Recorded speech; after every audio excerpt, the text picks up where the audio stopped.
রাস্তায় রাস্তায় আসানসোল উত্তরের বিধায়ক কৃষ্ণেন্দু মুখার্জি কলকাতার বৈঠক ছেড়ে ভোরেই নিজের বিধানসভা এলাকায় পরিদর্শন।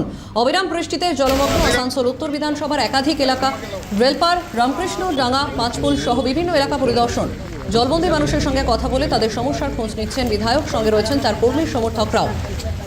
ফোন লাইনে রয়েছেন প্রতিনিধি তৃণাঞ্জন চট্টোপাধ্যায়। তৃণাঞ্জন, রাস্তায় রাস্তায় আসানসোল উত্তরের বিধায়ক কৃষ্ণেন্দু মুখার্জি কথা বলছেন তিনি সেখানকার সাধারণ মানুষদের সঙ্গে।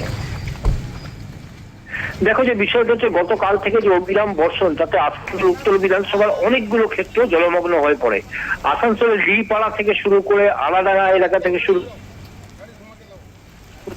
ডাঙ্গা মহল্লার বিভিন্ন অংশ, আরো বহু জায়গা, পাঁচপুর এলাকা একেবারে জলমগ্ন হয়ে পড়ে। প্রচুর মানুষের বাড়ি একেবারে অর্ধেকের বেশি জলের তলায় ঢুকে যায়।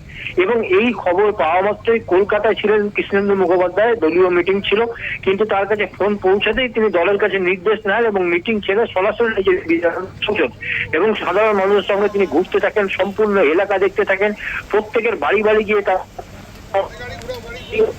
তিনি দেখেন এবং যাদেরকে নিরাপদে নিয়ে আসা তাদেরকে এর সঙ্গে মানুষকে উদ্ধারের জন্য তিনি বোটের ব্যবস্থা করেন, সিভিল ডিফেন্সকে ইনস্ট্রাকশন দেন, ডিএম অফিস থেকে শুরু করে উত্তর থানার পুলিশ সবাইকে নিয়ে তিনি একজন নিয়ে প্রত্যেক জায়গায় নিজে পৌঁছন এবং দীর্ঘ রাস্তা তিনি হেঁটে হেঁটে জলের মধ্যে দিয়ে গিয়ে মানুষের সঙ্গে কথা বলেন, তাদেরকে আশ্বাস, তাদেরকে সেখান থেকে সরিয়ে নিয়ে আসেন। এবং তার বক্তব্য ছিলেন প্রতিনিধি তৃণাঞ্জন চট্টোপাধ্যায়।